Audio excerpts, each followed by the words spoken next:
85 চনৰ 14 আগষ্টৰ পিছত অৰ্থাৎ 1985 চনৰ 15 আগষ্টত ইয়াৰ বিষয়ে ৰাজহুৱাকে ঘোষণা কৰা হৈছিল আৰু এইখন থকাৰ সময়ত অসমত যি 83 চনৰ নিৰ্বাচনৰ পিছত 5 বছৰলৈ 1988 চনলৈকে এখন চৰকাৰৰ সম্পূৰ্ণ কাৰ্য টাৰ্ম থকাৰ পিছতো সেই সময়ৰ কংগ্ৰেছ দলৰ কেন্দ্ৰীয় নেতৃত্বৰ পৰামৰ্শ অনুসৰি মোৰ পিতৃ হিতেশ্বৰ শইকীয়া মুখ্যমন্ত্ৰী আছিল তেখেতৰ মন্ত্ৰীসভাই সোনকালে নিৰ্বাচন কৰিবলৈ ৰাজ্যপালক পৰামৰ্শ আগবঢ়াইছিল অৰ্থাৎ আমাৰ দলটোৱে অসমৰ স্বাৰ্থত নিজৰ ৰাজনৈতিক স্বাৰ্থ পৰিহাৰ কৰিছিল আৰু এই এনেকুৱা উদাহৰণ এতিয়াৰ চৰকাৰখনৰ কোনো এখন চৰকাৰে দিব পাৰিবনে নাই এইটো প্ৰথম প্ৰশ্ন এই প্ৰশ্নটো এই কাৰণে মই কৰিছো যে ডিসেম্বৰ 11 তাৰিখ 2019ত নৰেন্দ্ৰ মোদী ডাঙৰীয়াই অসমলৈ আহিলে যেনেকৈ প্ৰথম খাৰী বাক্য নমস্কাৰ ভালে আছেনে বুলি সোধে তেনেকৈ অসমীয়া ভাষাত এটা টুইট কৰিছিল যে অসম চুক্তি আখৰে আখৰে ৰূপায়ণ হ'ব কোনো মানুহে ইয়াৰ বিষয়ে চিন্তা কৰিব নালাগে সেই টুইটটো কৰাৰ লগতে কিন্তু হেদিনাই অসম চুক্তিৰ ভংগ কৰি 2014 চনৰ ডিসেম্বৰলৈকে বিদেশী নাগৰিকক অসমত সংস্থাপন দিয়াৰ বাবে নাগৰিকত্ব সংশোধনী আইন কেন্দ্ৰ চৰকাৰে লোকসভা ৰাজ্যসভা অৰ্থাৎ সাংসদত গৃহীত কৰিছিল মই এইটো এটা উদাহৰণ দিলো ঠিক তেনেকৈ অসমতো পাঞ্জাব মডেল লবলৈ কোৱা হৈছিল এটা সময়ত যে পাঞ্জাবত যেনেকৈ 20,000তকৈ অধিক ইয়াৰ ভিতৰত প্ৰায় 8,000 মিলিটেন্ট 12,000 সিভিলিয়ান আৰু 1,800 আৰক্ষী আৰু পেৰামিলিটাৰী তেওঁলোকৰ যুদ্ধৰ মাজত মানে আটাইতকৈ বেছি হৈছিল অসমৰ নিচিনাকৈ যেনেকৈ অসমতো কিবা কিবি হলে উগ্ৰপন্থীৰ বোমা বিস্ফোৰণৰ ফলত 30 অক্টোবৰত যেনেকৈ আমাৰ গুৱাহাটীত গণেশগুৰি কাণ্ড হৈছিল তেনেকৈ ধৰণেৰে বা এনেকুৱা এটা মডেলত অসমত শান্তি আনিব লাগে বুলি সেই সময়ত বহুত প্ৰস্তাৱ দিয়া হৈছিল কিন্তু সেই সময়ৰ অসম চৰকাৰে মোৰ পিতৃয়ে সেই সময়ত মুখ্যমন্ত্ৰী আছিল প্ৰথমবাৰৰ বাবে আলফাৰ লগত আলোচনাৰ বাবে দিল্লীত প্ৰধানমন্ত্ৰীৰ লগত আলফাৰ কেইবাজনো নেতাক লৈ গৈছিল ঠিক তেনেকৈ অসমত বিভিন্ন সময়ত জনজাতিসকলৰ কাৰণে যেনেকৈ ট্ৰাইবেল বেল্টৰ কথা কোৱা হৈছে এই কংগ্ৰেছ চৰকাৰে বিশেষকৈ হিতেশ্বৰ শইকীয়াৰ দিনত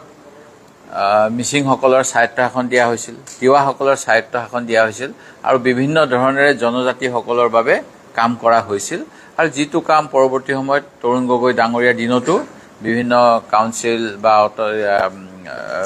পৰিষদ গঠন কৰি কৰা হৈছিল যিবিলাকক সদ্যহতে কিন্তু চৰকাৰখনে পুঁজি আবণ্টন নিদিয়ে দ্বিতীয় কথাটো আমাৰ 1996 চনত কংগ্ৰেছৰ চৰকাৰ সেই সময়ত প্ৰধানমন্ত্ৰী পি.ভি. নৰসিংহ ৰাও আছিল আৰু অসমত হিতেশ্বৰ শইকীয়াৰ কংগ্ৰেছ চৰকাৰ আছিল সেইখিনি সময়তে কোচ ৰাজবংশীসকলক জনজাতিকৰণ 20 চনৰ পৰা এতিয়া এই কোৱা হৈছিল কিন্তু নাগৰিকত্ব সংশোধনী আইনৰ 2016 চনত প্ৰস্তাৱনা হোৱাৰ বাবে তেখেতে এই আইনখন গৃহীত হোৱাৰ আগতে তেখেত আৰু অন্য 5জন সদস্যই পদত্যাগ কৰিছিল তাৰ পিছতো বিপ্লৱ শৰ্মা ডাঙৰীয়াই এই কমিটিখনৰ নেতৃত্ব লোৱাৰ বাবে মই তেখেতক ধন্যবাদ জনাইছো আৰু ইয়াত কেইটামান কথা আছে যিকিটা কথাৰ বিষয়ে সভাপতি ডাঙৰীয়াই ক'লে আপাৰ হাউচৰ কথা আপাৰ হাউচ লাগে বুলি কংগ্ৰেছৰ যেতিয়া শাসন হৈ আছিল তৰুণ গগৈ ডাঙৰীয়াৰ সময়ত আমি অসম বিধানসভাৰ পৰা প্ৰস্তাৱ প্ৰেৰণ কৰিছিলো দিল্লীলৈ আৰু সৰ্বদলীয় প্ৰতিনিধি দলো গৈছিল বিভিন্ন দলৰ বিধায়কসকলক লৈ যোৱা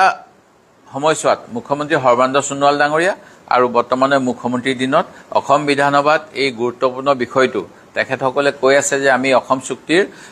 বা এই বিপ্লৱ শৰ্মা কমিটিৰ সকলোখিনি ৰূপায়ণ কৰিম বিধানসভাত এই বিষয়ত প্ৰস্তাৱ কিয় লোৱা হোৱা নাই সৰ্বদলীয় বৈঠক বা সৰ্বদলীয় বৈঠকৰ অন্তত বা সৰ্বদলীয় প্ৰতিনিধি দল দিল্লীলৈ কিয় পঠিওৱা হোৱা নাই এই কথাটো মই বিজেপি দলৰ নেতাসকলক আজি প্ৰশ্ন উত্থাপন কৰিছো ঠিক তেনেকৈ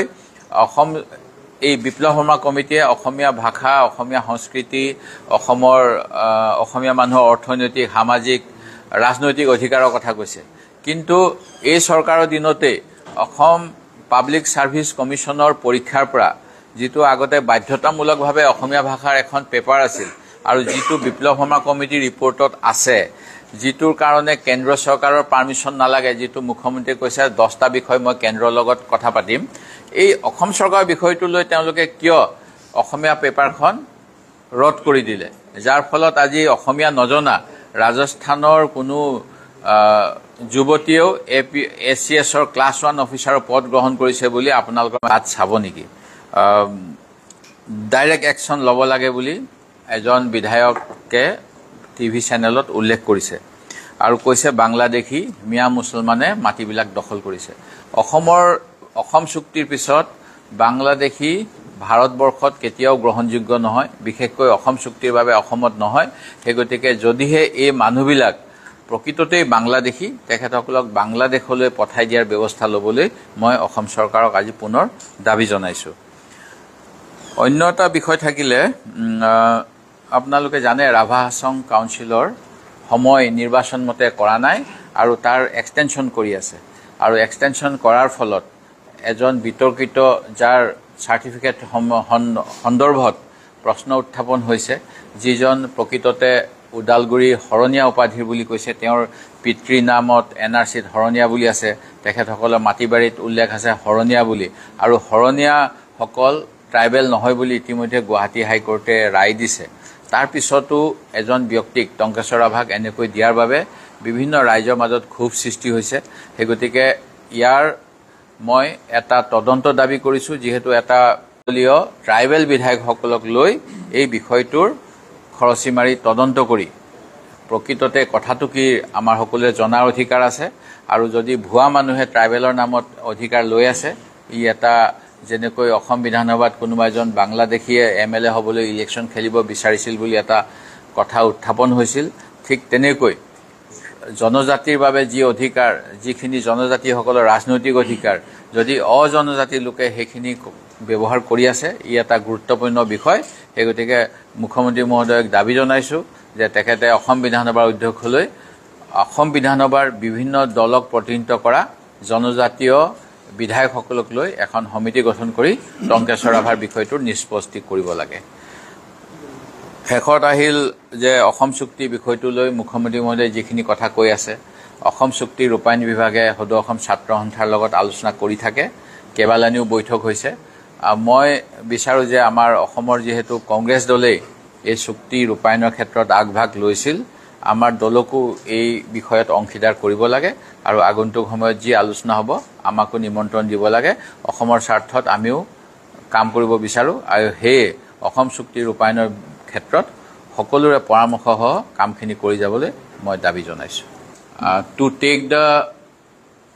report of the Biplab Sharma committee and hand it over to national president of state BJP, national BJP president, so that he can hand over it to Prime Minister and Home Minister. I don't think they got the guts to talk about it and forget about implementation without dari comma changing. There is a action of the government by which they have now the provision of CSC. This action do not require any central government permission. So I dare the Assam government to reintroduce it again. Similarly, when the first BJP chief minister took out of office in Assam, he went to the NRC office. Now they are not talking about NRC because it was part of what you call, though it was not fully Assam Accord, prior to that, it was demand of the ASU and all. And now when the ASU leader was the chief minister, Mr. Sonowal, he went to the office and said, it is my duty and I will execute it. Now after final Supreme Court supervision, publication of the draft, why this government is not publishing it and allowing people either to get rejected or to get included by through claims and objection process, which is due process. So that is another question. Then during this assembly session only, one of our honorable MLAs asked, what is the definition of Khilonjia? They have said, they have made the land policy by which SS Brahma Committee has said that the land rights of Khilonjia and all will be protected. But you go through the reply of the Chief Minister in the Assembly. He said, we don't want any definition of Khilonjia, but they have indigenous faith, indigenous tribe department. And without definition, how this is being done, that also question I pose to the present government. Similarly, the definition of Assamese, there is confusion, but that is essential. Once in, I think, 2015, the then Speaker of Assam Assembly, Pranab Kumar Gogoi, has submitted one definition. It is now in the property of the Assam Assembly. Why this government do not initiate the process to finally settle the definition of Khilonjia or definition of Assamese, I pose through you to the BJP leadership and state government and central government. They have not said, and officially the central government has refused to accept it, and the member secretary, I think at that time, did not sign it. So, what is this? Bheku bhavna, Okhomiyat jak koi. Aru enekwa kori pelai Okhomia manuhor abegor logot BJP dole kheli ase jitu অতি দুৰ্ভাগ্যজনক জাতি মাটি ভেটি ৰক্ষা কৰিম বুলি কৈ তেখেতসকলে অসমীয়া ভাষা এপিএসসি পা নাইকিয়া কৰিলে আমাৰ উচ্চ সদন লাগে বুলি হে সময়ত বিভিন্ন দল সকলো সৰ্বদলীয় প্ৰস্তাৱ আছিল যাতে ক্ষুদ্ৰ জাতি জনগোষ্ঠীৰ সাংবিধানিক অধিকাৰ এটা জাতীয় স্বাভিমান ৰক্ষা হয় হেতু ক্ষেত্ৰত তেওঁলোকে কাম কৰা নাই আৰু আনকি ল্যান্ড পলিচিৰ 17.5 নম্বৰ ক্লজ জিটো যত লিখা আছিল যে গভৰ্ণমেন্টৰ পাৰমিশন লাগে গোৱালপাৰা আৰু অন্য জিলাৰ ট্ৰাইবেল এৰিয়াৰ মাটি কিনা বেচা কৰিলে হেতুও তেওঁলোকে নাইকিয়া কৰিলে তাৰ পিছত আৰু মই বিশেষ মন্তব্য দিব লগা আছে বুলি নাভাবো